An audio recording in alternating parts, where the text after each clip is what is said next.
अस्सलाम वालेकुम जी, कैसे हैं आप सब। रेडियो दक्षा में खुश आमदीद। आज मैं हाजिर खिदमत हूँ बुत चिकन बाय अमाया खान एपिसोड 2 लेकर। तो चलो चलते हैं नॉवल के जानिब। मैरिज का सेल वाइब्रेशन पर था। कई बार तकिए के नीचे लर्जिश होती, मगर इतनी गहरी नींद में था कि उसे एहसास न हुआ। ऐसा का परेशान हो जाना फितरी था। दोपहर का 1:30 बज चुका था। उसने फौरन महरीज के घर जाने का फैसला कर लिया। उसके बिस्तर से उतरकर अधमुंदी आंखों से दरवाजा खोलने तक रजा ने बेल पर मजीद 2 हाथ मारे। आ रहा हूँ यार। वो जानता था कि रजा के अलावा और कोई नहीं हो सकता। दरवाजा खोलने के बाद महरीज ने एक जमाई लेते हुए कहा, गुड मॉर्निंग रजा। उससे खफा होने के बावजूद रजा को हंसी आ गई। जनाब, मॉर्निंग साहिबा 1.5 घंटे पहले रुखसत हो चुकी हैं। दोपहर हो रही है। अच्छा, मुझे वक्त का पता ही नहीं चला। रजा ने उसके सामने बैठते हुए बगौर उसके चेहरे की तरफ देखा। वो सोफे पर गिरने के से अंदाज में बैठा था और दोनों हाथों से अपने सर को सहला रहा था। तुम किसी वजह से डिप्रेस हो? वो पूछे बगैर न रह सका। हाँ? मैरीज ने चौंक कर सर उठाया। रजा के चेहरे पर फिक्र की लकीरें देखकर उसकी तसल्ली के लिए थोड़ा सा मुस्कुराकर नफी में सर हिलाते हुए सीधा होकर बैठ गया। नहीं तो डिप्रेशन कैसा? फिर रात को इस तरह बगैर बताए कहाँ चले गए थे? रजा उसका बहुत अच्छा दोस्त होने के बावजूद उसके माजी से वाकिफ नहीं था। महरीज ने सख्ती से लब भींच कर खुद को कुछ भी कहने से रोक लिया। रजा ने कुछ लम्हों तक उसके जवाब का इंतजार कर लिया, लेकिन उसके तवील खामोशी ने उसे समझा दिया। तुम बताना नहीं चाहते तो रहने दो, मैं इसरार नहीं करूंगा। मुझे तो सिर्फ तुम्हारी खैरियत मतलूबा है। महरीज उसकी बात सुनकर बेसाख्ता हंस पड़ा। तुम क्या मुझे खत लिख रहे हो? रजा अपनी जगह से उठकर उसके सामने अपना हाथ बढ़ाकर कहने लगा, उठो, मुंह हाथ धो, शेव करो, शावर लो, जो करना है जल्दी करो। मामा ने खाना भेजा है, खाकर चलेंगे। महरीज ने आबरू उचकाए। कहा, टॉयज रस, मुझे अंबर के लिए गिफ्ट लेना है। रजा ने अपनी छोटी बहन का नाम लिया। उसका बर्थडे है कल। ओह सॉरी, मैं भूल गया। महरीज ने बेइख्तियार अपना सर पीटा। कोई बात नहीं, हम बस घर पर ही सेलिब्रेशन कर रहे हैं। फैमिली के साथ बस तुम ही होंगे। मैं हमेशा उसे गिफ्ट तो देता हूँ ना, मुझे याद रखना चाहिए था। उसने रजा का हाथ पकड़ लिया था और उठ खड़ा हुआ। कुछ देर बाद वो दोनों टॉयज रस जा रहे थे। रजा के साथ बातों में मशगूल होकर महरीज रात वाली लड़की को बिल्कुल भूल चुका था। हफ्ता भर की थकान उतर चुकी थी। गहरी नींद लेने से तबीयत पर अच्छा असर पड़ा था। रजा महरीज की स्पोर्ट्स कार ड्राइव कर रहा था। जब वो पार्किंग लॉट में पहुंचा तो महरीज ने हंसते हुए उसे तंबी की, या किसी की गाड़ी मत ठोक देना। रजा भी वो दिन याद करके हंस पड़ा। मुझे आज तक इस बात की हैरानी होती है कि तुमने गुस्से में आकर मेरा मुंह क्यों नहीं तोड़ा। तुम्हारी नई स्पोर्ट्स कार की लाइट तोड़ी थी मैंने और तुमने हंसकर मुझसे हाथ मिलाने लगे थे। क्यों? मुझे तुम्हारी शक्ल देखकर हंसी आई थी। वैसे भी मुझे किसी को इस तरह शर्मिंदा करना अच्छा नहीं लगता। जो पहले ही अपनी गलती पर नादिम हो उससे क्या कहा जाए। सो मैंने तुम्हें रिलैक्स करने के लिए तुमसे हाथ मिला लिया। फिर वह रजा को छेड़ते हुए बोला, और हाथ मिलाकर आज तक पछता रहा हूँ। छोड़ दो मेरा पीछा, आप कभी नहीं, अब उतरो। कार पार्क करने के बाद रजा ने उसे उतरने के लिए कहा। मेरे जैसे ही कार से बाहर आया, एक और गाड़ी पार्किंग लॉट में दाखिल हुई। टॉयरस में कुछ देर घूमने के बाद महरीज को एहसास हुआ कि एक शख्स और भी है जिससे वह पीछा नहीं छुड़ा सकता। 11 साल बाद भी नहीं। या खौफ से दर गुजरे या जान से गुजर जाए, मरना है कि जीना है, एक बार ठहर जाए। वो अपने कमरे में छिपी बैठी थी। स्टडी टेबल के नीचे घुसकर उसने कुर्सी मुमकिन हद तक अंदर खींच रखा था। उसके ख्याल में ये सबकी नजरों से महफूज रहने के लिए बेहतरीन जगह थी, मगर दिल अब भी जोर जोर से धड़क रहा था। आखिर क्यों? उसने अपनी हालत पर काबू पाने की कोशिश की। एक गहरा सांस लेकर अंदर खींचा तो फिजा में बिखरी काफूर और अगरबत्ती की महक सिमट कर उसके सांस में शामिल हो गई। एक खौफसा रब में समाने लगा। ये सब क्या हो रहा है? मैंने ऐसा तो नहीं चाहा था। अब मैं क्या करूं? अभी वो सोच ही रही थी कि उसे कुरान पाक की तिलावत सुनाई देने लगी। ना जाने कौन था जो सूरह यासीन कुरान से पढ़ रहा था। उसने आहिस्ता से कुर्सी को आगे धकेला और घुटनों के बल चलती हुई मेज के नीचे से निकल आई। फिर उसी अंदाज से चलती हुई दरवाजे के करीब पहुंची और की हॉल से बाहर जाकर उसका दिल बैठ गया। इतने सारे लोग क्यों आ गए हैं हमारे घर में? मैंने तो बस ताया जान को ही फोन किया था। वो डर के मारे वहीं दरवाजे से टिक कर बैठ गई اور دانتوں سے ناخن چبانے لگی تھی۔ عجیب سے ہول اٹھ رہے تھے، نہ سانس قابو میں آ رہا تھا اور نہ ہی دل کی دھڑکن۔ یکدم وہ اچھل پڑی، دروازے پر دستک ہو رہی تھی۔ دروازہ کھولو رامین، آواز مانوس معلوم ہوتی تھی۔ ہمت مجتمع کر کے اٹھی اور دروازہ کھول دیا، مگر دروازہ کھولتے ہی اس کی نگاہ ارد گرد کے کھڑے لوگوں کو نظر انداز کرتی ہال کے بیچوں بیچ اپنی ماں پر جا رکی۔ اسے حیرت ہوئی، یہ اس طرح سب کے بیچ میں کیوں لیٹی ہیں، اور یہ سفید کپڑے پہلے تو نہیں تھے ان کے اوپر۔ وہ سوچ میں گم میت کی طرف دیکھے جا رہی تھی۔ پھر کسی نے اس کے کندھے پر ہاتھ رکھا تو اس نے اپنے آس پاس نظریں دوڑائی۔ کمرے کے دروازے کے ساتھ ہی اس کی دونوں پھپھیاں کھڑی تھی اور دونوں ہی روتے ہوئے اسے کچھ کہہ رہی تھی، لیکن وہ ان کی بات سمجھنے سے قاصر تھی۔ اس قدر شور تھا کہ ہر لفظ نے اپنے معنی کھو دیے تھے۔ وہ سب کو دیکھتی تو تھی مگر سن نہیں سکتی تھی۔ اسے ایسا محسوس ہو رہا تھا جیسے وہ ایک شیشے کی چار دیواری میں قید ہے، جس کے باہر ہونٹ ہلتے مورتیاں کھڑی ہیں۔ پھر کسی نے اس کا ہاتھ تھام لیا۔ یہ اس کی بڑی پھپھو آمنہ بیگم تھی، جو اس کا ہاتھ پکڑ کر آہستہ آہستہ چلاتے ہوئے اسے میت کے قریب لے جا رہی تھی۔ وہ کسی معمول کی طرح خاموشی سے ان کے ساتھ چلتی ہوئی اپنی ماں کے قریب پہنچ گئی، پر جیسے ہی اس نے نظر اپنی ماں کے چہرے پر ڈالی، وہ بدک کر پیچھے ہٹ گئی اور مڑ کر اپنے کمرے میں واپس جانے لگی۔ آمنہ نے اسے روکنے کی کوشش کی تو اس نے بھرپور مزاحمت کرتے ہوئے اپنا ہاتھ چھڑا لیا۔ آمنہ بیگم نے دوبارہ انتہائی سختی سے اس کا بازو پکڑ لیا تھا۔ نہیں تو وہ ان کی منت پر اتر آئی، پلیز پھپھو مجھے جانے دیں۔ اس کی خوف زدہ ہرنی جیسی آنکھیں دیکھ کر آمنہ نے اس کا ہاتھ چھوڑ دیا اور اسی دم وہ بھاگتی ہوئی دوبارہ اپنے کمرے میں واپس چلی گئی، لیکن اس دفعہ اس نے کمرے کا دروازہ بند نہیں کیا تھا۔ قدسیہ نے آمنہ بیگم کو اشارہ کیا اور وہ دونوں بہنیں مل کر اس کے کمرے میں داخل ہوئیں۔ وہ فرش پر بیڈ سائڈ سے ٹیک لگا کر بیٹھی تھی اور اس کا سانس بے ترتیب ہو رہا تھا۔ آمنہ بیگم نے غور سے اسے دیکھا تو ان کا دل بھر آیا۔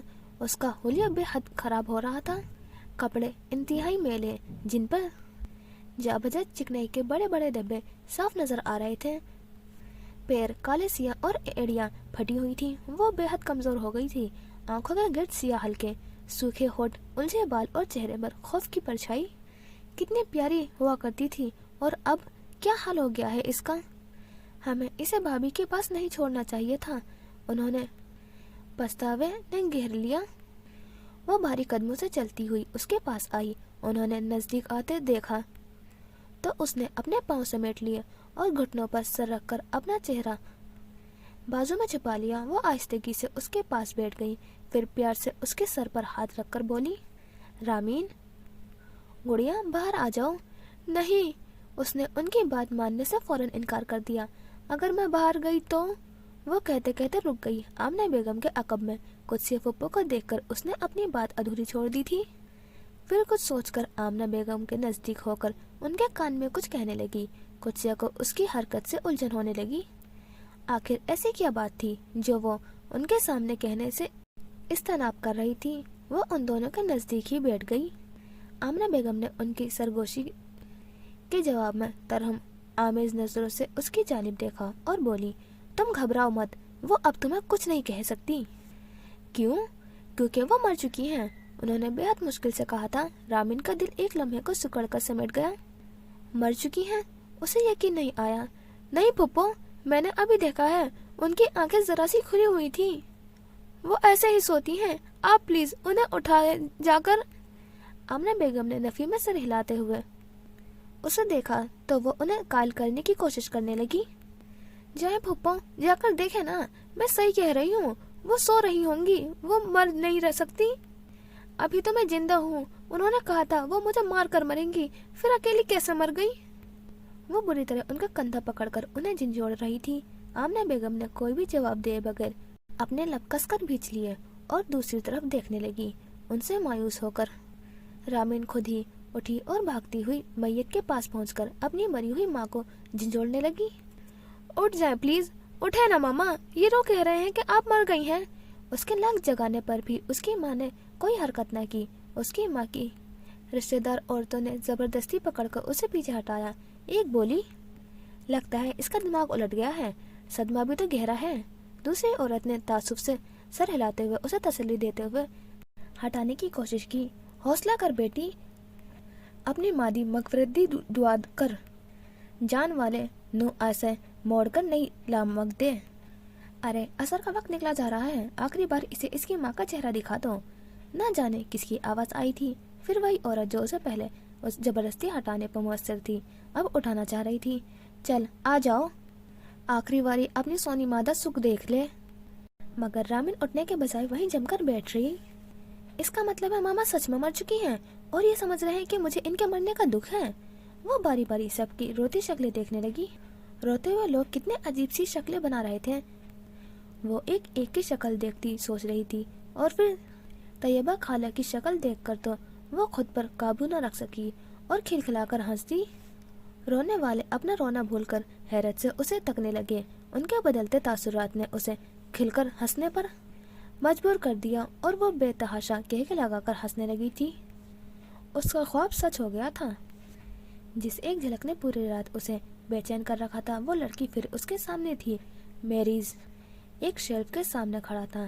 جب اس کی نظر بل چکاتی اس لڑکی پر جا رکی، اس وقت بھی وہی چھوٹی بچی اس کے ہمراہ تھی۔ رضا اپنی شاپنگ مکمل کر چکا تھا۔ اس نے مہریز کو دیکھ کر اشارہ کیا تو اس نے جواباً ہاتھ کے اشارے سے 5 منٹ میں آنے کا کہا اور شیلف کی اوٹ میں ہو گیا۔ اس لڑکی کے اسٹور سے باہر نکلتے ہی مہریز شیلف کے پیچھے سے نکلا اور پیمنٹ کاؤنٹر پر جا کھڑا ہوا۔ امبر کو دینے کے لیے اس نے ایک باربی فراری کار پسند کی تھی۔ اسے گفٹ پیک کروانے کے بعد اس نے اپنا والیٹ کھول کر ایک نوٹ کیشیئر کے سامنے رکھ دیا اور رضا کی طرف دیکھنے لگا جو ایک طرف کھڑا کسی سے فون پر بات کر رہا تھا۔ تبھی کیشیئر نے اس کی توجہ دلائی۔ مہریز تھوڑا سا شرمندہ ہوا۔ اس نے فوراً وہ $1 کا نوٹ اٹھا کر واپس اپنے والیٹ میں رکھا اور پھر نہایت دھیان سے مطلوبہ رقم گن کر کیشیئر کے حوالے کرے اور اپنا باکس اٹھا کر رضا کے ساتھ کار پارکنگ کی طرف چل پڑا۔ راستے بھر وہ رضا کی تمام باتوں کو بے دھیانی سے سنتا رہا تھا۔ یہ کیفیت کچھ دیر کے لیے ختم ہوئی جب وہ رضا کو مطمئن کرنے کے لیے زبردستی مسکراتا ہوا اسے اپنے گھر سے رخصت کرنے لگا، لیکن اپنی خالی گھر کی داخل ہونے کے بعد کسی کو دل میں جاگزیر ہو چکا تھا۔ اتنے سال گزر جانے کے باوجود وہ لڑکی آج بھی اول روز کی طرح اس کے ذہن میں اور دل میں قابض تھی۔ حالانکہ 16-17 کی عمر میں کی گئی محبت تو واقعی اثرات کی حامل ہوتی ہے، جیسے پانی کی سطح پر معدوم ہوتے بلبلے۔ کم از کم اس نے لوگوں سے یہی سنا تھا اور یہی سمجھا تھا کہ وقت گزرتے کے ساتھ ساتھ یاد کا زخم بھر جایا کرتا ہے اور نشان بھی باقی نہیں رہے گا۔ پر جانے کیوں اس کا دل دنیا والوں کے تجربے کو غلط ثابت کرنے پر تلا ہوا تھا۔ اس نے ٹی وی آن کر لیا اور بے مقصد چینل تبدیل کرتا ایک میوزک چینل پر رک گیا۔ وہ لاشعور طور پر خود کو آمادہ کرنے لگا کہ اس لڑکی سے منسلک ہر وہ چیز یاد کرے جس سے مہریز کو دکھ پہنچا تھا، مگر ناکامی یہاں بھی اس کا منہ چڑھا رہی تھی۔ اس نے دونوں ہاتھوں سے اپنا سر تھام لیا۔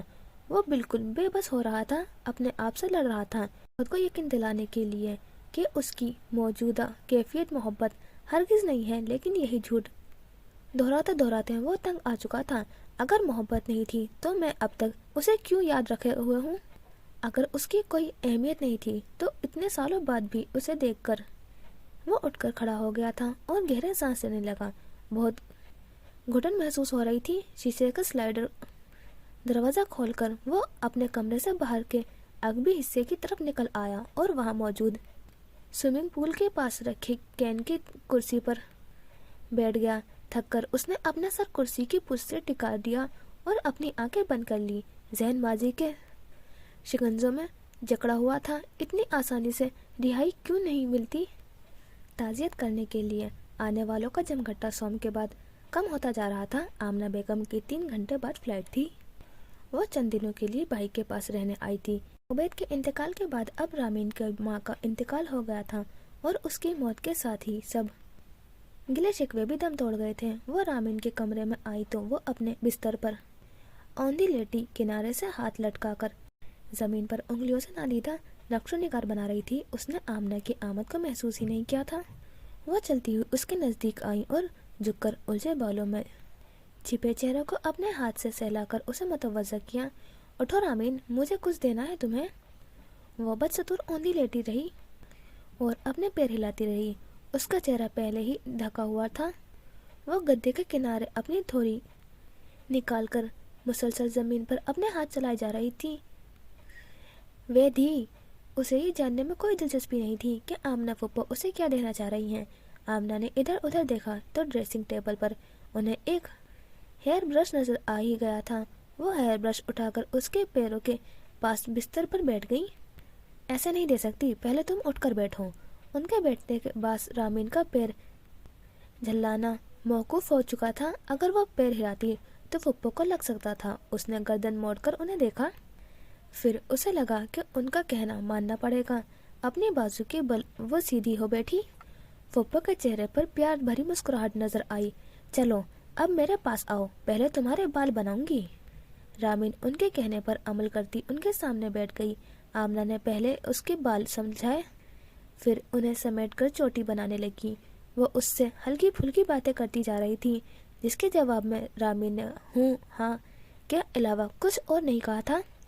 बाल अच्छे तरीके से बांध गए थे। रामीन पूरी की पूरी उनकी तरफ घूम गई।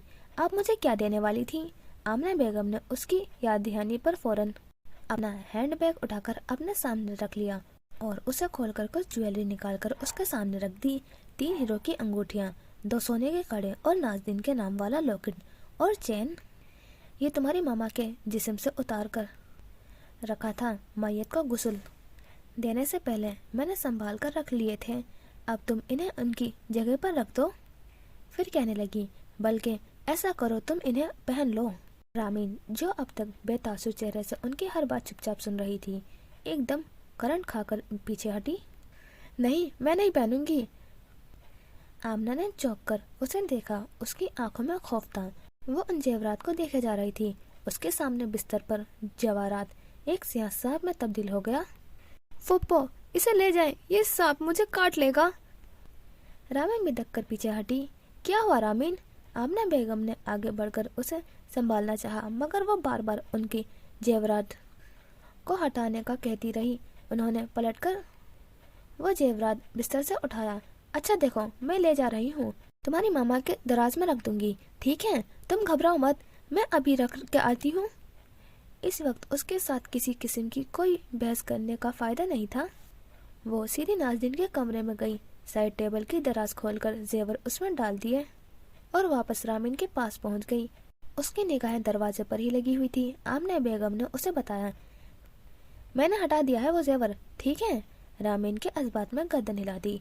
आमना ने फौरन आगे बढ़कर उसको अपनी बाहों में ले लिया और उसे चूमने लगी। क्यों डर गई थी मेरी बच्ची? हाँ, क्या हुआ? फूफो, आप मामा का सारा जेवर यतीम खाने को दे दें, मुझे नहीं चाहिए। आमना ने हैरान होकर उसे खुद से अलग किया। ऐसे क्यों कह रही हो? फूफो प्लीज, आप इन सांपों को घर से निकाल दें। मामा ने उसकी ज़कात नहीं दी थी। आप ये जेवर ले जाएं, इसे फेंक दें, डोनेट कर दें, मुझे नहीं चाहिए। ठीक है, मैं भाई साहब से कहूँगी। तुम जैसा चाहोगी वैसा ही करूँगी, ठीक है? अब ये रोना धोना छोड़ दो और मुझे हंसते हुए रुखसत करो। मैं अब वापस आ रही हूँ। वो उसका सर सहलाने लगी। क्यों? आप क्यों जा रही हैं? रामीन उनके जाने का सुनकर वाकई परेशान हुई थी। तुम्हारे फूफा का ऑपरेशन है बेटा, मुझे जाना होगा, उनकी तबीयत ठीक नहीं है। मैं तो बस 6 दिन के लिए ही आई थी कि ये सब हो गया। वो उसे प्यार से समझाते हुए बोली, मैं कुछ महीनों बाद दोबारा चक्कर लगाऊंगी, फिर ज़्यादा दिन रहूंगी तुम्हारे पास, ठीक है? रामीन ने सिर्फ सर हिला दिया। वो किसी को जाने से नहीं रोक सकती थी। अगर रोक सकती थी तो आज अकेली न होती। उसी वक्त उमर ने कमरे का दरवाज़ा बजाया और अंदर आ गया। उसके पीछे कुत्से बेगम भी दाखिल हुई। उन्हें देखकर रामीन ने सर छुपा लिया। कुत्सिया ने आमना को देखते हुए एक तिरछी सी नज़र रामीन पर डाली थी। उमर ने आमना से कहा, फूफो चलें, ड्राइवर गाड़ी ले आया है। आमना बेगम ने उससे अपना सूटकेस गाड़ी में रखने का कहा। वो 3 दिन से यहीं पर थी और उनका सामान भी। उमर उनका सूटकेस उठाकर चला गया। कुत्से बेगम आमना से बोली, चलें आपा बेगम, भाई साहब से मिल लें, फिर मैं आपके साथ एयरपोर्ट चलूंगी। आमना ने धीरे से सर हिलाया और रामीन को अलविदा कहते हुए उनकी आंखें झलक उठी। उन्हें रामीन अपने बच्चों की तरह अजीज थी। शफीकुल रहमान से मिलने के बाद वो गाड़ी में आकर बैठ गई। कुत्सिया बेगम भी साथ थी। انہیں ایئرپورٹ کو چھوڑ کر انہیں اپنے گھر واپس جانا تھا۔ ڈرائیور نے گاڑی اسٹارٹ کی اور ایئرپورٹ کے راستے پر ڈال دی۔ کچھ دیر بعد قدسیہ بیگم نے اپنے نادر خیالات کا اظہار کرتے ہوئے کہا، مجھے لگتا ہے رامین کا ذہنی توازن درست نہیں ہے، کچھ گڑبڑ لگتی ہے۔ ٹھیک ہو جائے گی، ابھی تھوڑی ڈسٹرب ہے، لوگوں سے ملے جلے گی تو آہستہ آہستہ اس کا خوف ختم ہو جائے گا۔ آمنہ بیگم نے بہن کو تاکید کرنا ضروری سمجھا، تم آتی جاتی رہنا، خیال رکھنا اس کا۔ قدسیہ نے ہنکارا بھرا، میرے آنے سے کیا ہوگا؟ اسے تو آپ اچھی لگتی تھی، ہمیں کسی خاطر میں نہیں لاتی، بالکل اپنی ماں جیسی ہے۔ ناظرین سے نفرت کا اظہار کرنا وہ ہمیشہ یاد رکھتی تھی۔ آمنہ نے افسوس سے سر ہلایا، شاید اس لیے وہ تم سے گھل مل نہیں پاتی کہ میں اسے اپنے بھائی کی اولاد سمجھتی ہوں اور تم اسے ناظرین کی بیٹی سمجھ کر ملتی ہو۔ ماں کا اثر تو آتا ہے اولاد پر۔ قدسیہ نے کندھے اچکائے، باپ کا بھی آتا ہے، اور رامین بہت اچھی بچی ہے، سب کی بہت عزت کرتی ہے۔ خدا کو مانے آپا بیگم، اب بچی کہاں رہی ہے؟ 35 کی ہو گئی ہے۔ میں عمر کی بات نہیں کر رہی، رشتے کی بات کر رہی ہوں، وہ ہماری بیٹی جیسی ہے، تم پیار کرو گی تو پیار پاؤ گی۔ آمنہ کو جو بھی موقع ملتا وہ انہیں سمجھانے کی کوشش کرتی تھی۔ قدسیہ پر کیا اثر ہونا تھا، وہ کچھ جاننے کے لیے بے چین تھی۔ بالآخر پوچھ بیٹھی، ویسے کافی دیر رہی آپ اس کے پاس کمرے میں، کیا کہہ رہی تھی رامین؟ آمنہ بیگم سرد آ بھر کر رہ گئی تھی۔ قدسیہ ہمیشہ سے کنسوئیاں لینے کی عادی تھی، وہ اپنی ماں کا سارا زیور ڈونیٹ کرنا چاہتی ہے۔ آمنہ نے سیدھے سادے لفظوں میں انہیں بتایا، میں نے بھائی صاحب سے کہہ دیا ہے، جو رامین کہے کر دیجیے گا۔ قدسیہ کو اعتراض ہوا، ایسے کیسے ڈونیٹ کر دے گی، اس میں ہمارا بھی تو حصہ ہے۔ قدسیہ، نازنین کے زیور میں ہمارا حصہ کہاں سے آ گیا؟ آمنہ کو حیرت ہوئی، کیوں نہیں، بہنوں کا بہت حق ہوتا ہے بھائیوں پر۔ ہمارے بھائی کا پیسہ تھا، قدسیہ اپنی ماں کی زبان بولی تھی۔ آمنہ کو ان کی اس منحرف سے ہرگز اتفاق نہیں تھا۔ بھائی کی محبت پر بہنوں کا حق ہوتا ہے، اس کے روپیے پیسے جائیداد پر نہیں۔ ہمارے بھائی کی اولاد کو اللہ زندگی دے، وہ اپنی ماں باپ کی دولت کو جیسے چاہے برتے، رکھے یا پھینک دے، اس میں تمہارا اور ہمارا کیا لینا دینا۔ اپنے طور پر انہیں نے قدسیہ کو شرمندہ کرنا چاہا تھا، لیکن ہمیشہ کی طرح ناکام ہوئی تھی۔ اس میں لالچ کی کیا بات ہے؟ بری کا زیور تو ہماری ہی طرف سے تھا نا، اس پر بھی ہمارا حق نہیں ہے، جسے دیا ہے وہی مالکین تھی۔ آمنہ بیگم اپنے حساب کا پن ٹھیک کرتے ہوئے بولی، قدسیہ کے پاس دلائل کی کمی نہیں تھی، کیوں، ہماری ماں کی نشانی ہے، میں تو ضرور کہوں گی بھائی صاحب سے۔ ان کی مسلسل تکرار نے آمنہ بیگم کو بھی غصہ آیا۔ قدسیہ، ہوش کے ناخن لو، کیسے بری، کیسا زیور، کیا باتیں لے کر بیٹھی ہو؟ وہ انہیں ڈانٹ کر بولی، اور تم نے خود ہی تو کہا تھا کہ نازنین نے امی بیگم کا دیا زیور بدل کر دوسری سیٹ لے لی ہے، اب کس نشانی کی بات کر رہی ہو؟ آمنہ کو آج بھی اچھی طرح یاد تھا، بہن کو قائل کرنے میں ناکام ہو کر قدسیہ کا غصہ مزید بڑھ گیا۔ نازنین بھابھی کو تو اللہ پوچھے گا، جو کچھ انہوں نے میرے ساتھ کیا ہے میں تو ہرگز معاف نہیں کروں گی۔ آمنہ بیگم کو بہن کے خیالات جان کر سخت افسوس ہوا۔ قدسیہ، وہ مر چکی ہے، اپنا دل صاف کر لو، مرے ہوئے لوگوں سے بیر پال کر کیا ملے گا؟ آمنہ بیگم ان کا ہاتھ تھام کر نرمی سے سمجھانے لگی، اللہ تعالیٰ اگر اس سے باز پرس کرے گا تو یقیناً ہم سے بھی ضرور پوچھے گا، ہو سکتا ہے ہمیں بھی اس کی معافی کی ضرورت ہو۔ اس کے مرنے کے بعد ہمیں کیسے معافی ملے گی، کبھی سوچا ہے ہم نے ایسا کیا ظلم توڑا تھا؟ امی بیگم نے، میں نے، عبید بھائی نے تو رانی بنا کر رکھا تھا، ناز کا رانی بننا ہی تو برداشت نہیں ہو رہا تھا، ذرا سا دل کشادہ کر لیتی تو امی بیگم تو عبید کو الگ نہ ہونا پڑتا، اسے دل سے قبول کر لیتے تو وہ بھی ہمارے خاندان میں ان کے اپنے سمجھتی۔ تم سارے قصور ان کے کھاتے میں ڈال کر بری الزامہ نہیں ہو سکتی قدسیہ، تھوڑا یا زیادہ کہیں نہ کہیں قصور تم لوگوں کا بھی تھا، آپ یہاں نہیں تھی، آپ نہیں جانتی، جب انہوں نے ہمیں دنیا بھر میں رسوا کیا تھا ہم پر کیا بیتی تھی۔ آمنہ بیگم شادی کے بعد ابو دھابی میں رہ رہی تھی، ان کے شوہر بینک میں کام کرتے تھے۔ عبید الرحمن کی شادی میں شرکت کے غرض سے وہ کچھ دنوں کے لیے آئی تھی اور پھر اپنے شوہر کے ساتھ واپس چلی گئیں۔ اس دوران وہاں سے کبھی کبھار جب ان کا لاہور آنا ہوتا تو وہ اپنے مشاہر کی نظر میں حالات کا جائزہ لیتی تھی اور ساتھ ہی ساتھ ماں اور بہن کے سامنے ناز کی شخصیت کے مثبت پہلو کے لے کر آتی تھی۔ ان کا ماننا تھا کہ کوئی بھی شخص صرف برا نہیں ہوتا اور آپس میں ایک دوسرے کی کمزوریوں کو تھوڑا نظر انداز کر کے ہی زندگی کو آسان بنائی جا سکتا ہے۔ ناز نے قدسیہ کے ساتھ جو کیا تھا انہیں اس کی تفصیل میں معلوم تھی، اس لیے انہوں نے قدسیہ کو سمجھانے کی کوشش کی۔ میں جانتی ہوں اس نے جو کیا ہے، امی بیگم نے سب بتایا تھا مجھے فون پر، لیکن قدسیہ ناز سے غلطی ہوئی تھی، اور یوں دیکھا جائے تو وہ شخص تمہارے نصیب میں تھا ہی نہیں۔ اللہ نے تمہیں اس سے بہتر شخص کی بیوی بنایا ہے۔ شکر کرو ان لوگوں کی اصلیت پہلے معلوم ہو گئی، اور یہ سب ناز کی غلطی کی وجہ سے ہوا۔ قدسیہ بیگم کو بڑی بہن کا یوں ناز کے سائڈ لینا بالکل بھی اچھا نہیں لگا تھا، اور انہوں نے اسی وقت اس کا اظہار بھی کر دیا۔ آپ ہمیشہ ناز بھابھی کی طرفداری ہی کرتی آئی ہیں، اور آج بھی ہمیں قصوروار ٹھہرا رہی ہیں۔ میں آپ کی بہن ہوں، امی بیگم ہماری ماں تھی، لیکن میں دیکھ رہی ہوں کہ ہم دونوں سے زیادہ آپ کو ناز بھابھی سے ہمدردی ہے۔ آمنہ بیگم نے ان کی بات کی سختی سے تردید کی۔ نہیں قدسیہ، ایسا ہرگز نہیں ہے، میں صرف حقیقت بیان کر رہی ہوں، اور ہر انسان کو حق کی بات کہنی چاہیے، چاہے معاملہ اس کے قریبی رشتہ دار کا ہو یا نہیں۔ اگر تم چاہتی ہو کہ تمہاری بہن ہونے کی حیثیت سے میں تمہاری غلطیوں کی نشاندہی نہ کروں تو مجھے ناز کی کمزوریاں اچھالنے پر مجبور مت کرو۔ امی بیگم میری بھی ماں تھی، لیکن وہ فرشتہ تو نہیں تھی، انسان تھی، بالکل ناز کی طرح، ایک عام انسان جس سے غلطیاں بھی سرزد ہوتی تھی اور گناہ بھی، زیادتی انہوں نے بھی کی تھی۔ ناز اور عبید کے تعلقات کشیدہ کرنے میں بہرحال ان کا ہاتھ بھی تھا۔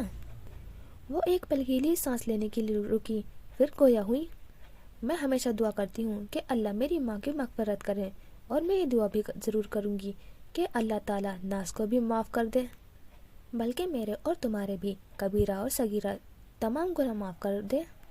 تم بھی معافی مانگا کرو اپنے لیے، ہم سب کے لیے، جو عذاب ہم نہیں سہ پائیں گے۔ کسی دوسرے کو اس عذاب میں مبتلا دیکھنے کی خواہش بھی نہیں کرنی چاہیے، بس اللہ معاف کر دے، ہم سب کو معاف کر دے۔ خوف خدا سے لبریز دل اور زبان اس کی رحمت کی طلبگار ہو کر آمنہ بیگم بے اختیار رو پڑی تھی۔ قدسیہ نے تسلی کی خاطر اپنی بہن کے کندھے پر ہاتھ رکھا تو لیکن دل کی سوچیں خشک تھی، اور بنجر زمین پر سبزہ نہیں اگا کرتا۔ اسکول کا پہلا دن تھا۔ مہریز زیر لب مسکراتے ہوئے مس ربیکا کو روتے ہوئے بچے کو چپ کراتے ہوئے کی کوشش میں ہلکان ہوتے دیکھ رہا تھا۔ کلاس 1 کے زیادہ تر بچے اپنی ماں کو یاد کرتے گلا پھاڑ پھاڑ کر روئے جا رہے تھے، لیکن اس کی یہ مسکراہٹ اس وقت غائب ہوئی جب اس کے ساتھ بیٹھی لڑکی نے بھی اچانک رونا شروع کر دیا۔ پتہ نہیں اسے ایک دم کیا ہوا تھا، کافی دیر سے وہ اس کے ساتھ ہی بیٹھی تھی اور ایک لفظ بھی نہیں بولی تھی۔ وہ اسکول آ کر بہت خوش تھا، لیکن پتہ نہیں کیوں اس لڑکی کی وجہ سے اس کا موڈ خراب ہو گیا۔ دوپہر کو اس نے گھر آ کر واپس اپنی امی سے اس کا ذکر بھی کیا تو اسے پیار سے سمجھانے لگی، بیٹا آپ اسے چپ کروا دیتے، کل آپ اسے سمجھائیے گا کہ اچھے بچے تو اسکول جا کر خوش ہوتے ہیں، روتے نہیں۔ مہریز نے ان کی نصیحت گرہ سے باندھ لی، لیکن اس کی نوبت نہیں آئی تھی۔ اگلے دن وہ اسکول پہنچا تو وہ لڑکی بہت خوش لگ رہی تھی۔ اس میں وہ بار بار اپنی نئی رنگین پینسل دیکھتی رہی اور ڈرائنگ بناتی رہی۔ آج وہ خود میں ہی اتنی مگن تھی کہ ارد گرد روتے ہوئے بچوں کی طرف اس نے آنکھ اٹھا کر بھی نہیں دیکھا تھا۔ بریک ٹائم میں وہ جھولوں کے پیچھے بیٹھی اپنا لنچ باکس کھول رہی تھی کہ مہریز کے قریب پہنچ گیا۔ اس لڑکی نے مسکراتے ہوئے اسے اپنا پاس بیٹھنے کو کہا، پھر زبردستی اپنا آدھا فرینچ ٹوسٹ اس کے ہاتھ میں پکڑا دیا۔ وہ اسے مزے کا لگا تھا۔ وہ لڑکی اپنا آدھا ٹوسٹ ختم کرنے کے بعد بولی، تمہارا نام مہریز ہے نا؟ ہاں۔ وہ تھوڑا حیران ہوا، تمہیں کیسے پتا؟ میں نے تمہارے پینسل باکس پر لکھا دیکھا تھا، اس نے مزے سے جواب دیا۔ تمہیں پڑھنا آتا ہے؟ ہاں، مجھے پڑھنا بہت اچھا لگتا ہے۔ یہ جان کر مہریز پوچھے بغیر نہ رہ سکا، تو پھر کل رو کیوں رہی تھی؟ جواباً وہ منہ بسوڑتے ہوئے اسے کہنے لگی، میرے ہاتھ میں بہت درد ہو رہا تھا، ماما نے مارا تھا۔ کیوں مارا تھا تمہاری ماما نے؟ مہریز نے ہمدردی سے پوچھا۔ بس ایسے ہی، اور میں نے تو ان کی ہیلپ کی تھی، وہ ناراض ہو گئی، میرا ہاتھ مروڑ دیا۔ یہاں سے اس نے اپنا بایاں بازو اس کے سامنے کر دیا۔ لیکن مارا کیوں تھا؟ مہریز کا تجسس برقرار رہا۔ وہ دادی کے کپڑے دھو رہی تھی، وہ رات سے پردہ اٹھانے پر راضی ہو گئی تھی۔ انہوں نے بھائی سے کہا، ہانڈی کا چولہا بند کر دو، بھائی اور میں کھیل رہے تھے. بھائی نے جا کر چولہا بند کیا اور بھاگ گیا. میں نے پھر سے سارے چولہے کھول دیے. بیچاری ماما پہلے ماچس چلاتی پھر چولہا کھولتی تھی. میں نے ان کی ہیلپ کر دی تھی کہ انہیں بار بار چولہا نہیں کھولنا پڑے گا. بس ماچس جلائیں گی اور کھٹ سے چولہے میں ڈال کر ہانڈی پکا لیں گی. ماما نے مجھے تھینک یو بھی نہیں کہا. اتنا چلائی اور زور سے مارا, ہاتھ مروڑ دیا اور کہا اب کچن میں مت آنا. وہ انگلی اٹھا کر اپنی ماں کی نقل اتارتے ہوئے بولی. مہریز نے سر کھجاتا ہوا بولا, انہوں نے گھر میں مارا تھا اور تم کلاس میں رو رہی تھی. ہاں میں نے دیکھا, سب بچے رو رہے تھے. میری چوٹ میں تو درد بھی ہو رہا تھا, میں بھی رونے لگی. اس کا لہجہ بہت دکھی تھا.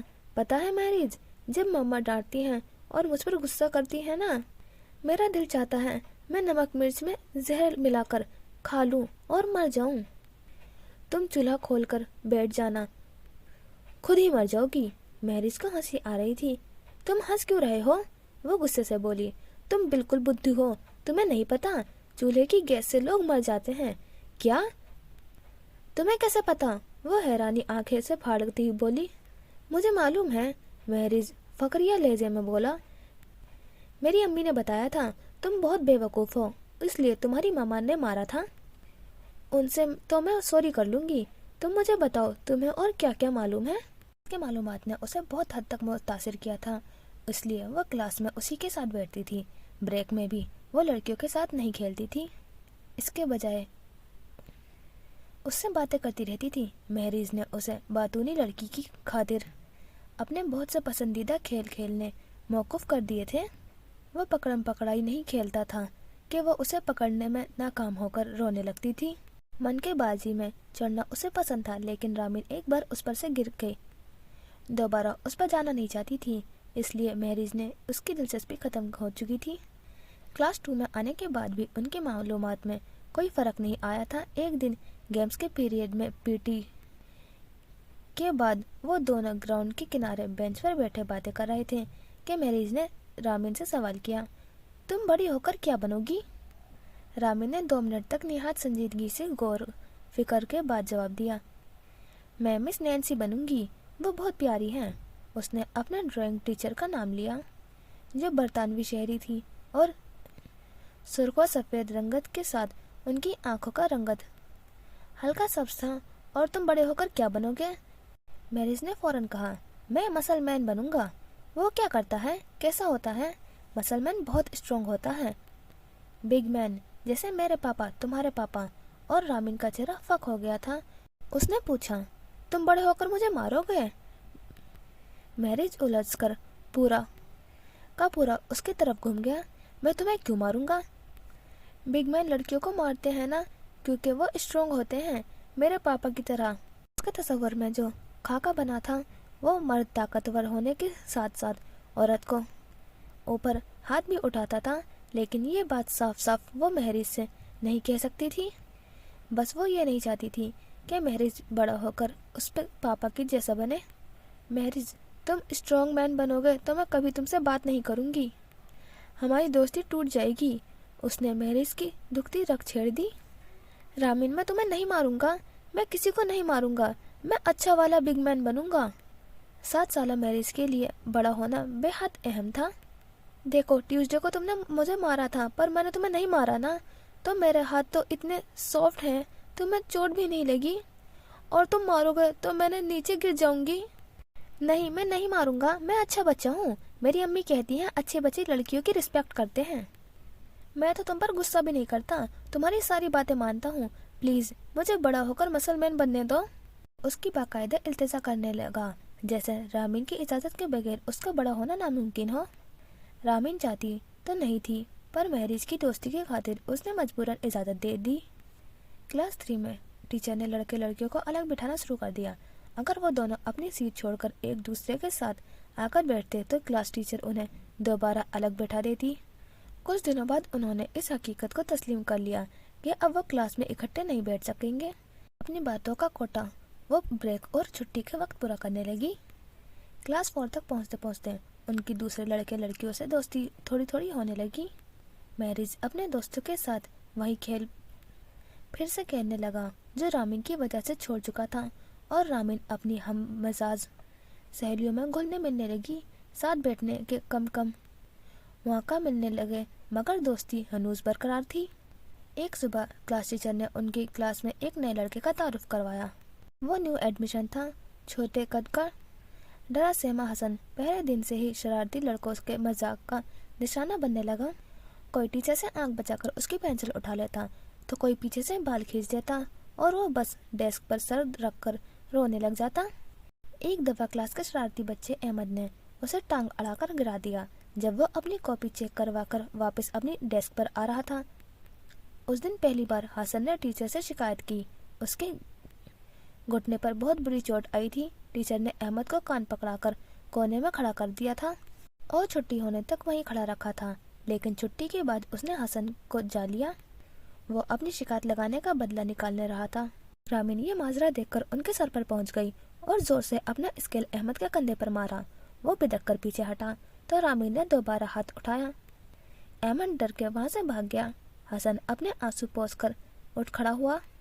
رامین نے اسے اپنے تھرمس سے پانی نکال کر دیا.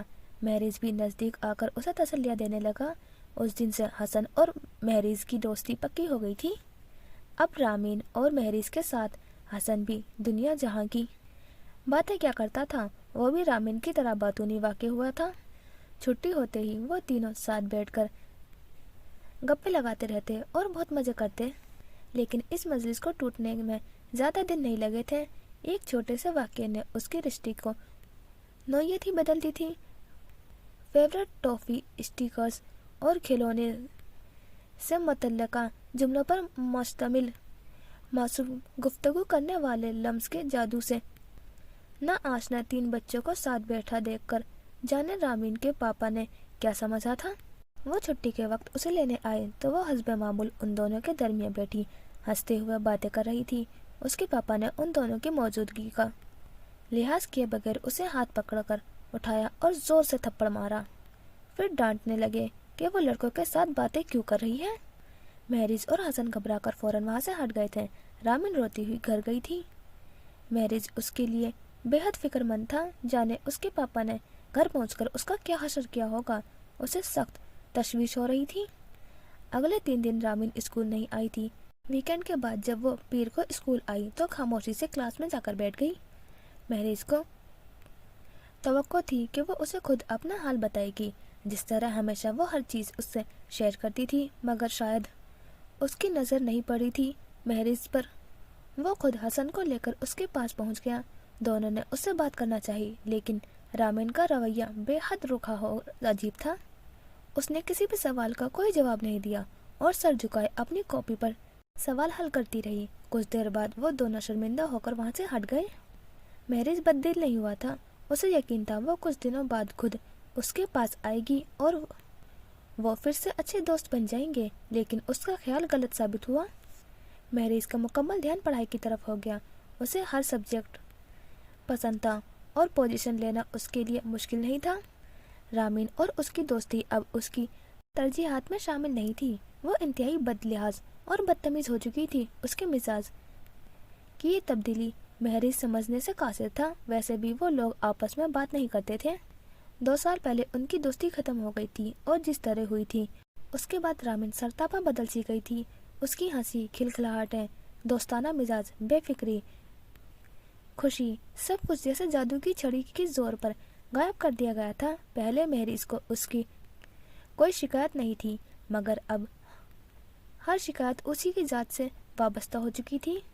ایک ہی کلاس میں ہونے کے باعث کچھ نہ کچھ واسطہ تو پڑتا رہتا تھا. لڑکے لڑکیاں آپس میں ضروری حد تک بات چیت کرتے ہی تھے مگر تمام لڑکیوں میں رامین کا رویہ انتہائی غیر مناسب تھا. ایسا محسوس ہو رہا تھا کہ مخالف جنس اس کے ناپسندیدہ ترین مخلوق بن چکی ہے.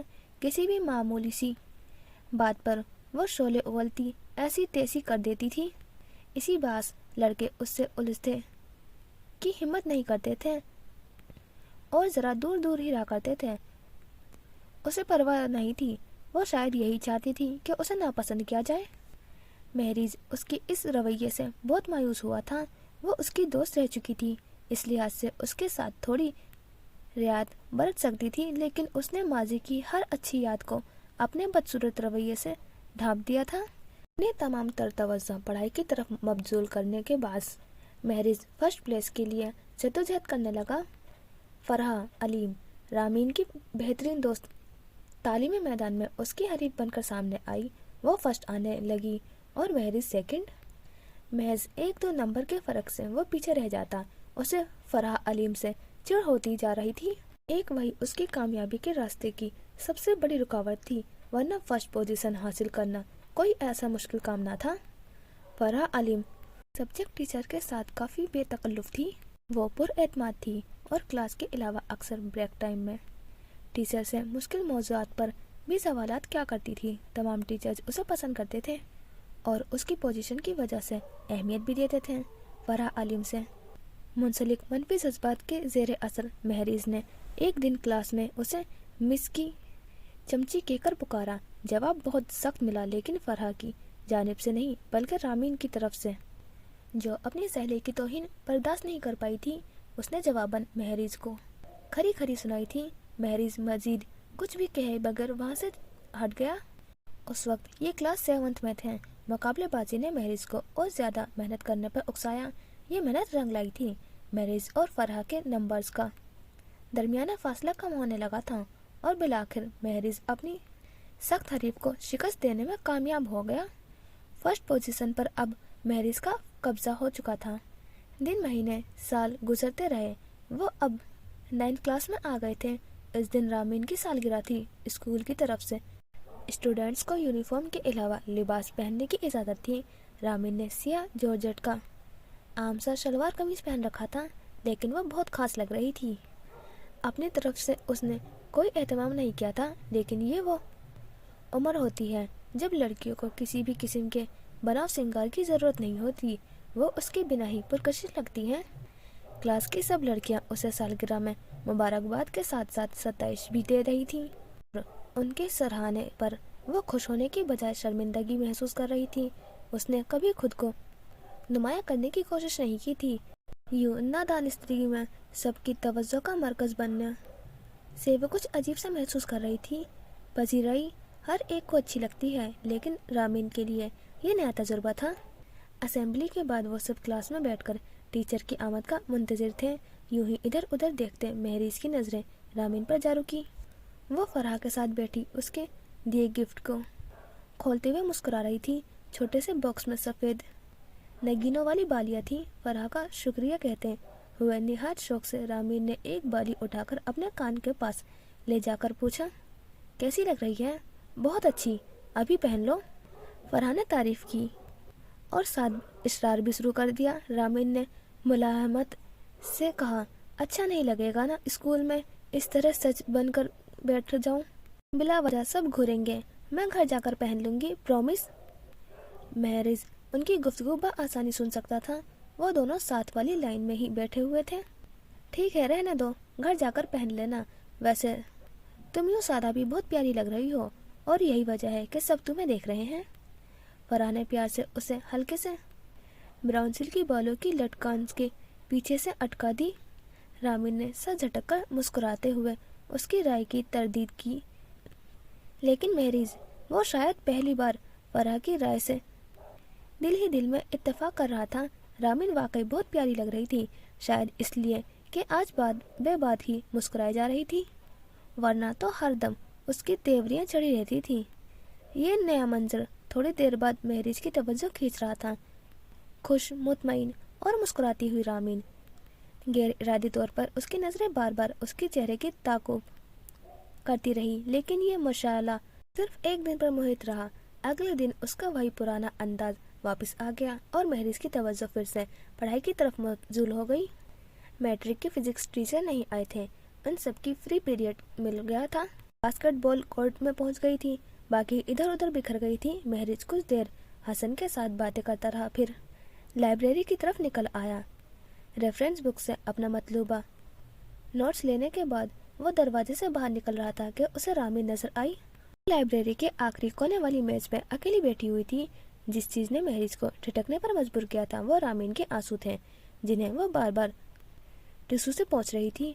وہ پوری کوشش سے اپنی آواز دبائے ہوئے تھی، پھر بھی اس کی ہچکیاں بند چکی تھی اور جسم ہولے ہولے لرز رہا تھا۔ اس کی یہ حالت دیکھ کر مہریز کا دل بے اختیار پگھل گیا اور یکدم ہی اس کی ذات سے وابستہ ہر شکایت ختم ہو گئی۔ لائبریری بالکل خالی تھی، ان دونوں کے علاوہ وہاں کوئی بھی نہیں تھا۔ مہریز جب اس کے عین سامنے کرسی کھینچ کر بیٹھا تو وہ چونک گئی۔ اپنے آنسو چھپانے کے لیے اس نے جلدی سے سر جھکا کر اپنی نوٹ بک کھولی اور تیزی سے صفحے پلٹنے لگی۔ وہ اس وقت کسی کا سامنا نہیں کرنا چاہتی تھی۔ کیا ہوا؟ کیوں رو رہی ہو؟ مہریز نے نرمی سے پوچھا۔ میں نہیں رو رہی، اس نے سر اٹھا کر بغیر اسی پتھر لہجے میں جواب دیا جو اس کا خاصا بن چکا تھا۔ مہریز نے برا نہیں منایا۔ وہ یکلخت اس کے دل کے بہت قریب ہو گئی تھی، جیسے ان کے درمیان کبھی کوئی دوری آئی ہی نہیں تھی۔ یہ وہ رامین تھی جو اس کی دوست تھی اور ہر چھوٹی سے چھوٹی بات اس سے شیئر کیا کرتی تھی، جس کے ننھے منھے دکھ اس کے دلاسوں کے محتاج تھے۔ بتاؤ کیوں رو رہی ہو؟ رامین نے بے بسی سے اس کی جانب دیکھا۔ کنچوں سے چمکتی شہد رنگ آنکھوں میں شفاف پانی ہلکورے لے رہا تھا۔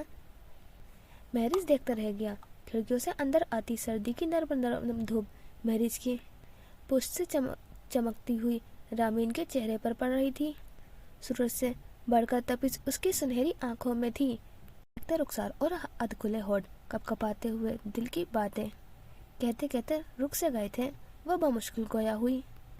میری نانی امی کی ڈیتھ ہو گئی ہے، اور اتنا کہتے ہی وہ پھر سے رونے لگی۔ وہ اسے تسلی دینے لگا۔ رامین سسکتے ہوئے اپنی پیاری نانی کے جانے کون کون سے قصے سنا رہی تھی۔ مہریز خاموشی سے اس کی ہر بات سنتا رہا۔ یوں ہی لگا تار بولتے ہوئے یکدم اسے شرمندگی کی شدید احساس نے گھیر لیا۔ مہریز نہایت انہماک سے اس کے نزدیک ہو کر اس کی ہر بات توجہ سے سن رہا تھا۔ وہ نظریں چرا کر ایک دم اپنی جگہ سے اٹھ کھڑی ہوئی۔ مہریز ایک لفظ کہے بغیر اس نے اپنی کتابیں اٹھائی اور تیز تیز چلتی ہوئی لائبریری سے باہر نکل گئی۔ مہریز چپ چاپ اسے وہاں سے جاتے ہوئے دیکھتا رہا۔ اپنے گھر واپس آ کر بھی اس کا کسی کام میں دل نہیں لگ رہا تھا۔ تنہائی میں بہت دیر تک وہ اپنی کیفیت کو سمجھنے کی کوشش کرتا رہا تھا۔ اسے خوشی تھی کہ رامین نے دوبارہ اسے اسی منصب پر فائز کر دیا تھا جہاں پر وہ 9 سال پہلے تھا، لیکن اس کے علاوہ وہ کچھ اور بھی تھا کہ وہ اپنے آپ کو ہواؤں میں محسوس کر رہا تھا۔ بالکل نیا اور انہونا جذبہ لہو بن کر اس کے رگوں میں دوڑ رہا تھا۔ ہر روز اسے دیکھتے رہنے کے باوجود ایسا کیوں لگ رہا تھا جیسے آج پہلی بار دیکھا ہو؟ آج سے پہلے تو وہ کبھی اس طرح بے خود نہیں ہوا۔ یہ تبدیلی اس کے اندر آئی تھی یا رامین پہلے سے ہی زیادہ خوبصورت ہو گئی تھی؟ اس نے لیٹ کر آنکھیں بند کر لی تو وہی چہرہ نگاہوں کے سامنے آ گیا۔ مہریز گھبرا کر اٹھ بیٹھا۔ وہ ابھی تک اس کے آس پاس تھی۔ اس کے روبرو تصور میں اس کی صورت نقش ہو چکی تھی۔ وہ اس کے علاوہ کچھ اور سوچ ہی نہیں پا رہا تھا۔ ایک لمحے نے سب کچھ بدل کر رکھ دیا تھا۔ اسے اپنے دل کی دھڑکن واضح طور پر سنائی دے رہی تھی، جو کسی اجنبی پر دھڑک رہا تھا۔ پورا جسم جیسے مسرور کن مدہوشی کے عالم میں تھا۔ لب خود بخود مسکرانے لگے تھے۔ یہ کیا ہوا تھا اسے؟ وہ نہیں جانتا تھا۔ بس اتنا معلوم تھا کہ رامین کا خیال خمار بن کر لہجہ بہ لہجہ روح کے گہرائیوں میں اتر رہا تھا۔ وہ آج بھی اسے یاد کر رہا تھا، اتنی محبت اور لگاوٹ سے جتنا 11 سال پہلے اس شام اپنے گھر میں یاد کر رہا تھا۔ محبت اس سے اس دن ہوئی تھی، رامین سے، جب اس کی آنکھوں میں ڈوب کر وہ ارد گرد کی ہر شے سے بے نیاز ہو گیا تھا۔ اس رات بھی اسے نیند نہیں آئی تھی اور آج رات بھی وہ سو نہیں پا رہا تھا۔ آرستہ محل سے گٹھلیاں، سپارے اور سفید چاندنیاں باہر نکالی جا چکی تھی۔ لون میں رکھی کرسیوں کو سوزوکی میں لادا جا رہا تھا۔ اگلے آدھے گھنٹے میں کناتیں بھی ہٹائی جا رہی تھی۔ شفیق الرحمان کا ڈرائیور آمنہ بیگم اور قدسیہ کو ان کے منزل پر پہنچا کر واپس آ چکا تھا اور اب باہر کے کاموں میں دیگر ملازمات کا ہاتھ بٹا رہا تھا۔ آمنہ بیگم نے انہیں نازنین کے زیور کے بارے میں بتا دیا تھا۔ رامین کی نشاندہی پر انہوں نے عافیہ سے کہہ کر سارا زیور نکلوایا تھا، کیونکہ وہ خود اپنی ماں کے زیور تو چھونے سے انکار کر چکی تھی۔ عافیہ نے مشورہ دیا کہ زیور کو بیچ کر اس کی رقم عطیہ کر دی جائے۔ اس طرح ڈھیر سنا گاڑی میں یتیم سینٹر لے جانا ذرا مشکل ہوتا ہے۔ शफीकुल रहमान ने आमना बेगम से कह चुके थे कि जैसा रामीन ने कहा है वैसा ही होगा। उन्होंने आफिया को भी समझा दिया था कि इस मामले में कोई राय देने की बजाय वही करें जैसा कहा गया है। आफिया ने मजीद एक लफ्ज़ कहे बगैर शोहर की हुक्म की तामील करते हुए तमाम जेवर एक मुनासिब साइज़ के बैग में डाला और उमर को लेकर ड्राइवर और सिक्योरिटी गार्ड के हमरा आधे घंटे में जाकर वापस भी आ गई। शफीकुल रहमान ने रामीन को अपने साथ ले जाने का फैसला कर लिया था। वो उसके कमरे में आए तो वो खिड़की के पास ज़मीन पर बैठी हुई थी। तुम अपना ज़रूरी सामान लो और मेरे साथ चलो, उन्होंने प्यार से उसके सर पर हाथ फेरते हुए कहा। रामीन ने अपना सर उठाकर उनकी तरफ देखा। उनके लहजे में शफकत थी और आंखों में फिक्र व मलाल के साए लरज रहे थे। वो हमेशा से ऐसे ही थे, बहुत मेहरबान और सबका ख्याल रखने वाले। रामीन तो फिर उनके सगे भाई की औलाद थी। नहीं ताया जान, अभी नहीं, मैं अभी नहीं जा सकती, मुझे यहाँ कुछ काम करने हैं। वो उसकी बात सुनकर सोच में पड़ गए, फिर कहने लगे तो ऐसा करते हैं, मैं और आफिया कुछ दिन के लिए तुम्हारे पास रह जाते हैं, फिर जब सब काम खत्म हो जाएंगे तो हमारे साथ चलना। लेकिन जो काम वो करना चाहती थी किसी और की मौजूदगी में नहीं किया जा सकता था, वो उसे खुद ही अंजाम देने थे। नहीं ताया जान, मैं कर लूँगी, ज़्यादा बड़ा काम नहीं है, आप बिलावजह परेशान होंगे। अगर दिल घबराया तो मैं आ जाऊँगी आपके पास, अभी प्लीज़ कुछ दिनों के लिए मुझे अकेला छोड़ दें, उसने इल्तिजा की। वो बगौर उसकी जानिब देखने लगे, मगर वो अपनी बात ख़त्म करते करते ना जाने कहाँ खो गई। कैसी खाली आंखें थी उसकी, खुश्क व वीरान सेहरा की मानिंद, जिनमें ज़िंदगी की कोई रमक नहीं थी। शफीकुल रहमान को बहुत से पछतावों ने घेर लिया था। वो उसके लिए बहुत फिक्रमंद होते थे, फिर भी इतने अरसे उससे लाताल्लुक़ रहे थे, बल्कि कर दिए गए थे। मैं बेबस था, या शायद वह मेरी बुज़दिली थी। हाँ, हम बुज़दिल होते जाते हैं, अपनी इज्जत बचाने की खातिर शरपसंद और फसादियों से घबराकर पीछे हट जाते हैं, डरते हैं जो कीचड़ हमारी ज़ात पर उछाला जा रहा है कहीं हमारे दामन को दागदार न कर दे, कहीं ज़बान की खंजर हमें घायल न कर दे। हमें पीठ मोड़ कर भाग जाते हैं। उबैद के जाने के बाद हम सब ने अपनी अपनी ज़ात को लालच और तमा के हर इल्ज़ाम से तो बरी साबित कर दिया था, लेकिन हम इसे क्यों भूल गए? ये तो हमारा अपना खून थी, जिसकी ज़िंदगी हमने यूं ही ज़ाया होने दी। ज़रा सी हिम्मत कर लेते, डट जाते, उसे अपने साथ ही ले जाते, वक्त पर इसकी शादी हो जाती। मेरी मलिया से 2 बरस ही तो बरी है, आज इसकी तरह अपने घर में मगन होती।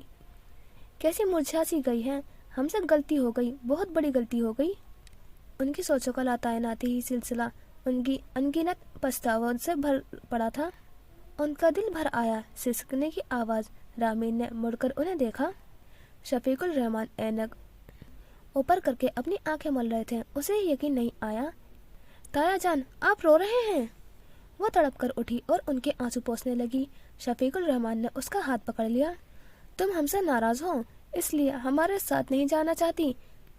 हमें माफ़ कर दो बेटा। नहीं ताया जान, ऐसी कोई बात नहीं है, आप तो मेरे बाबा जैसे हैं, मैं आपसे बहुत मोहब्बत करती हूँ। वो उन्हें यकीन दिलाने की पूरी कोशिश कर रही थी।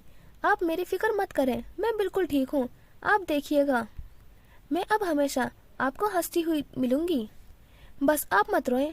उसने अपना हाथ बढ़ाकर मलानियत से उनके आंसू साफ किए।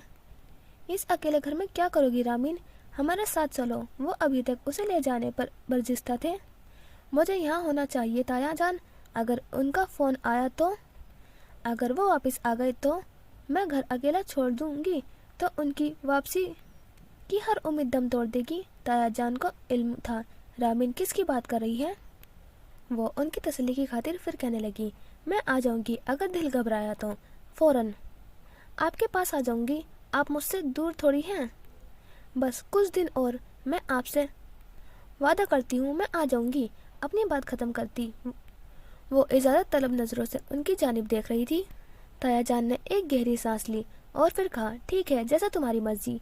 उसके वादे पर एतबार न करने की कोई वजह नहीं थी और कुछ उनके दिल पर बोझ भी था। जब वो मुश्किल में थी, उसे साथ ले जाने की कोई नहीं आया था। उस पर ज़बरदस्ती क्या करते, बस कुछ दिन कह रही थी, फिर हम ले जाएंगे। वो दिल ही दिल में तय कर चुके थे। तुम फिक्र मत करो उबैद, मैं इसे अब कभी भी आसरा नहीं छोड़ूंगा। अपने मरहूम भाई का ख्याल आते ही एक बार फिर आबदीद हो गए थे। तकसीम हिंद से कब्ल मतियुर रहमान अपने भरे पूरे खानदान के साथ आगरा में रहा करते थे। पैसे की रेल पेल थी, पूरा खानदान मिलजुल कर रहा करता था। मतियुर रहमान की शादी सबिहा बेगम से हुई थी और उनका एक बेटा भी था, शफीउर रहमान। पाकिस्तान वजूद में आया तो मतियुर रहमान सब कुछ छोड़ छाड़ कर यहाँ चले आए। वतन की मोहब्बत में उन्होंने घर वालों को भी नाराज कर दिया जो हिंदुस्तान छोड़ने के खिलाफ थे। यहाँ आकर उन्होंने नए सिरे से अपनी जिंदगी का आगाज किया। सस्ता जमाना था और हम वतन एक दूसरे के दुख सुख में शरीक थे। चंद सालों में वो उस काबिल हो गए कि अपनी बीवी बच्चों के लिए एक मकान खरीद लिया और इत्मीनान से रहने लगे। इसी दौरान आमना पैदा हुई। हालत बेहतर होने के बाद मतियुर रहमान ने अपने खानदान वालों से राब्ता किया। थोड़ी नाराजगी दिखाकर वो लोग मान गए। मतियुर रहमान अपने बड़े बेटे शफीकुर रहमान को लेकर आगरा गए। वापसी पर उनके वालिदैन हमराह थे। मतियुर रहमान की छोटी बहन लाडली बेगम अपने चचा जात से ब्याही गई थी। वो अपने वालिदैन के बड़े बेटे थे। उनका फर्ज था कि उनकी खिदमत करें, सो हमेशा के लिए उन्हें लाहौर ले आए। उबैदुल रहमान आमना से 6 साल बाद दुनिया में आए। 1.5 साल की उम्र में ही वो शदीद बीमार हो गए थे। जान के लाले पड़ गए।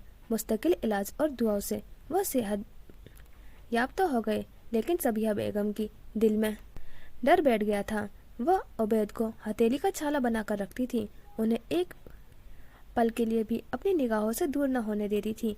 इसी बास उनका स्कूल भी ऐसे शुरू हुआ कि सबिहा बेगम ने उन्हें खुद से जुदा करने का हौसला नहीं था। उबैदुल रहमान के बाद कुदसिया की पैदाइश हुई, लेकिन उसे माँ की तवज्जो न मिल सकी जो 2 बड़े भाई बहन को मिल चुकी थी और उबैदुल रहमान को अभी तक मिल रही थी। उनका ख्याल रखना दादी बेगम और आमना की जिम्मेदारी थी और उन्होंने अपनी ये जिम्मेदारी खूब निभाई थी। मतियुर रहमान के वालिद का इंतकाल हुआ और जायदाद बढ़ गई। उनके चचा और ताया ने ईमानदारी से उनका हिस्सा उन्हें पहुंचा दिया। उस रकम से मतियुर रहमान ने कारोबार शुरू किया, जिसमें अल्लाह ने खूब बरकत दी और रिस्क में कशाइश होने लगी। लाडली बेगम कभी 1-2 साल में भाई के घर चक्कर लगाने लिया करती थी। बेगम की एक ही बहन थी जो आगरा में मकीन थी। एक दिन उन्हें इत्तला मिली कि बहनोई हादसे में मारे गए। वो फौरन अब्दुल रहमान के साथ आगरा पहुंची। वहां जाकर मालूम हुआ कि ससुराल वालों का सलूक सालिया के साथ कुछ अच्छा नहीं है। सालिया के 3 बच्चे थे। गुलनाज तो उबैद से 2.5 साल छोटी थी, लेकिन उसके 2 जुड़वा बच्चे फकत 6 माह के थे। उन दोनों बहनों का मायका तो रहना था, वालिदैन इंतकाल कर चुके थे। सालिया को तन्हा मुसीबत में छोड़ना सबिहा बेगम ने गवारा नहीं किया।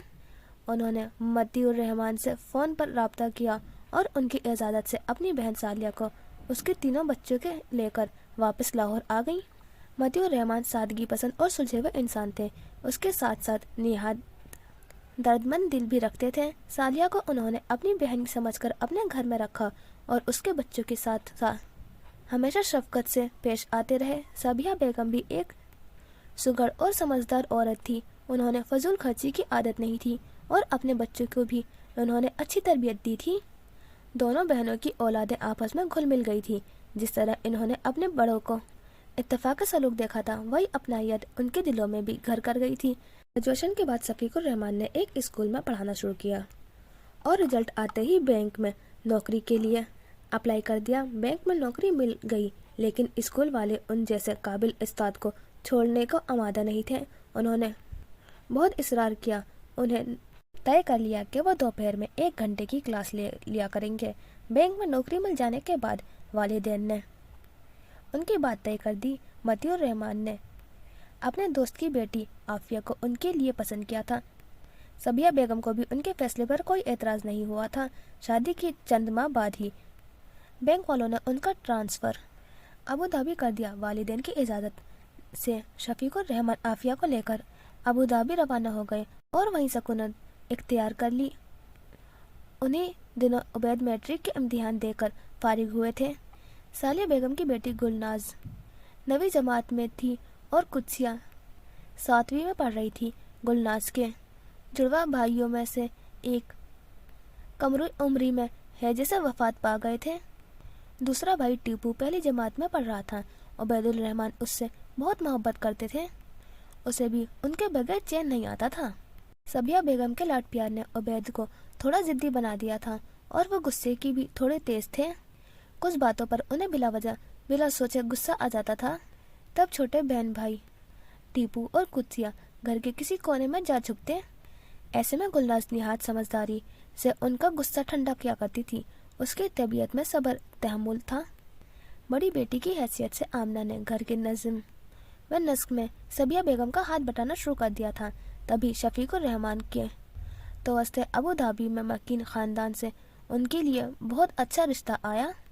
वो लड़का भी वहीं शफीकुर रहमान के साथ काम करता था। इनकार की गुंजाइश नहीं थी। लड़के के वालिदैन से मिलते ही फौरन रिश्ता मंजूर कर लिया गया और घर में आमना की शादी की तैयारियां शुरू हो गई। सालिया ने शुरू दिनों में से ही अपनी बेटी गुलनाज को घर के कामों का आदी बना दिया था।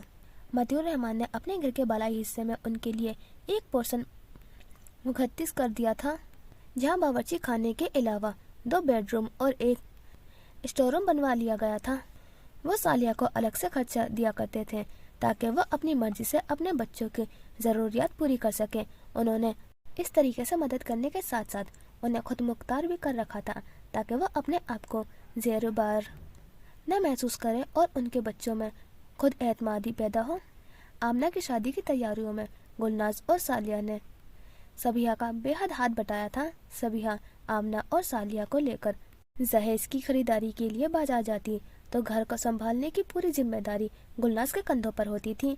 खाना पकाने और कुदसिया की पढ़ाई में मदद के साथ साथ वो तमाम काम भी अपने जिम्मे ले लिया करती थी। वो बीए फर्स्ट ईयर में थी। अपनी पढ़ाई के साथ साथ वो बाकी काम भी खुश असलूबी से कर रही थी।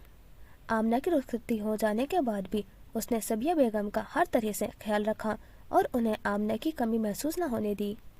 अपने हुस्न सलूक के बदौलत वह सबिया बेगम के दिल में घर कर गई और उन्होंने फैसला कर लिया कि गुलनाज को अपनी बहू बनाएंगी। उबैदुल रहमान के लिए गुलनाज से बेहतर कौन लड़की हो सकती है। वो उनकी मिजाज से आशना थी। भले शक्ल व सूरत के लिहाज से उबैद के सामने दबती थी, पर उस चीज़ की सबिया बेगम ने अहमियत नहीं दी। वो खुद भी बस कबूल सूरत थी। वैसी ही उनकी बहन और उसकी बेटी थी, लेकिन उनके मिजाज के सबब उसे बहुत चाहने लगी थी। उन्होंने मतियुर रहमान से इस बात का तज़किरा किया तो वो कहने लगे, उबैदुल रहमान के लिए तो अम्मा बेगम तूबी का कह रही थी। तूबी मतियुर रहमान की बहन लाडली बेगम की छोटी बेटी थी। सबिया बेगम को बुरा तो लगा कि उनके सास ने अकेले में बेटे के सामने नवासी का नाम लिया और उनसे मशवरा लेना भी ज़रूरी नहीं समझा, जबकि वो हमेशा दिलो जान से उनकी खिदमत करती आई थी। लेकिन इस वक्त ये जताना मतियुर रहमान क्यों नाराज़गी का सबब भी बन सकता था। वो हस्ब आदत अपने दिल का हाल पोशीदा रखते हुए मीठे लहजे में गोया हुई, ये तो अम्मा बेगम की मोहब्बत है कि उन्होंने हमारे उबैदिल के लिए सोचा।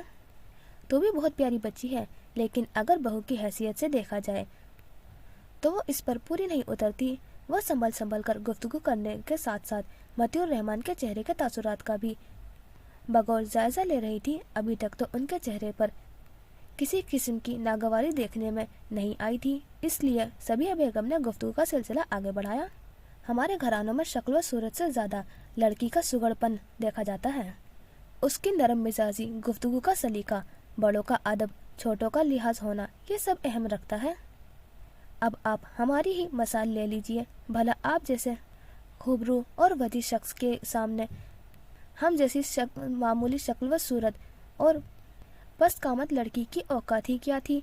पर अम्मा बेगम ने आपकी चचाजाद हुसन आरा को छोड़कर हमें पसंद किया, हालांकि हम गरीब थे। मतियुर रहमान उन्हें टोके बगैर न रह सके। ऐसा मत कहें, आप हमारी नज़र में दुनिया की हसीनो तरीन खातून से कम नहीं। सबिया बेगम का तीर निशाने पर लगता देखकर मुस्कुराई। ये आपकी मोहब्बत है, मगर ज़रा सोचें, अगर मैंने आपके घर की देखभाल और बच्चों की परवरिश में कोताही बरती होती तो गुजारा कैसा होता। फ़कत हुस्न व जमाल के साथ ज़िंदगी नहीं गुजारी जा सकती, लड़कियों में घर बनाने का सलीका भी होना चाहिए। तूबी की परवरिश लाडली बेगम ने जरा ज्यादा ही लाडले प्यार से की है। थोड़ी मुंह जोर है और घरदारी से हाथ दर्जा बेजार है। हाथ में कोई हुनर भी नहीं है। मैंने लाडली बेगम को हमेशा अपनी बहन समझा है। मेरे लिए गुलनाज और तूबा एक जैसी हैं। बाकी रहा उबैद की शादी का फैसला, तो आपको और अम्मा बेगम का उबैद पर ज्यादा हक है। आप जो भी फैसला करेंगे हमें दिलो जान से कबूल होगा। सबिया बेगम शोहर को अपने नुक्ता नजर से आगाह करने के बाद सोने के लिए लेट गईं। उन्होंने मालूम था कि मतीउर रहमान का अगला कदम क्या होगा। अगली सुबह वही हुआ जो सबिया बेगम चाहती थी। मतीउर रहमान ने अम्मा बेगम को तूबा के लिए इनकार कर दिया था। कुछ दिनों बाद लाडली बेगम से फोन पर यह कहा गया कि तूबा के लिए जैसे ही कोई अच्छा रिश्ता आया जाए तो बात तय कर देना। ये गोया उस बात का इशारा था कि हमारे बच्ची को बिठाए रखने की जरूरत नहीं है। लाडली बेगम जानती थी कि उनकी वालदा ने तूबा और उबैद के रिश्ते की ख्वाहिश की थी। अपने भाई की बात सुनकर उन्हें बहुत मायूसी हुई, पर उन्होंने उसका इजहार नहीं किया। मतीउर रहमान ने उस बात को हमेशा के लिए खत्म कर दिया था। इसके बाद उन्होंने सबिया बेगम को ताकीद की कि फिलहाल अपने इरादे का किसी से जिक्र मत कीजिएगा कि हम गुलनाज को बहू बनाना चाहते हैं। हमने भी अम्मा बेगम से कुछ नहीं कहा है, वरना उन्हें अफसोस होगा कि हमने सगी बहन की औलाद पर सालिहा की बेटी को तरजीह दी है। सबिया बेगम ने ताबेदारी से सर हिला दिया। उनका मकसद पूरा हो चुका था। शोहर के सामने उन्होंने तूबा के हंसने बोलने वाली तबीयत को खिलंडरापन और गैर जिम्मेदारी जाहिर किया था। तूबा के मुकाबले में उन्हें गुलनाज ज्यादा प्यारी थी। उबैदुल रहमान ने तालीम मुकम्मल करते ही अपनी जिंदगी में कदम रख दिया। उनका रुझान नौकरी से ज्यादा कारोबार की तरफ था। उनके एक दोस्त के वालिद की फैसलाबाद में सूती कपड़े की फैक्ट्री थी। वो अपना ज्यादातर माल एक्सपोर्ट किया करते थे। उबैद अपने दोस्त के जरिए उनसे मिले। उनका इरादा था कि वो अपने तैयार करदा कपड़े के मलबूसात बनाकर फरोख्त करें। इसके लिए सरमाए की जरूरत थी और एक ऐसे शख्स की भी जो लाहौर में उनकी ब्रांड को पहचान दे सके। उबैद ने अपने वालिद और भाई शफीकुर रहमान को जरिए से पैसों का इंतजाम किया और अपने दोस्त के साथ पार्टनरशिप कर ली। चंद एक साल कारोबार को जमाने में उबैद ने दिन रात मेहनत की, जिसका फल ये मिला कि कारोबार हल्कों में उनका बेहतर से बेहतर होता जा रहा था और मुनाफा में इजाफा भी होने लगा। अब सबिया बेगम संजीदगी से उबैद की शादी करने का सोच रही थी। उनके ख्याल में ये मुनासिब वक्त था उबैद और गुलनाज की शादी करने का। गुलनाज उन्हीं के घर में पली बढ़ी थी। एक बार इसने अपनी माँ और खाला से गुफ्तगू इत्तेफाकन सुन ली थी, जिसमें सबिया बेगम सालिया को उसके लिए आए रिश्ते से इनकार करने के लिए कह रही थी। उसी वक्त सबिया बेगम ने उसे अपनी बहू बनाने की ख्वाहिश का इजहार भी कर दिया था। मासूम लड़की उस दिन से उबैद को अपने शोहर के रूप में देखने लगी थी। सबिया बेगम की एक जानने वाली अपनी बेटी की शादी की दावतनामा ले आई। वो पहले सबिया बेगम के घर के साथ वाले मकान में रहा करती थी।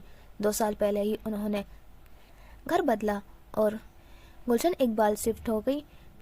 इसके बावजूद पुराने मोहल्लेदारों से मेल जोल बरकरार था। वो अपनी बेटी आसिया की शादी का कार्ड लेकर आई थी और पूरे खानदान को शिरकत की दावत देकर चली गई थी।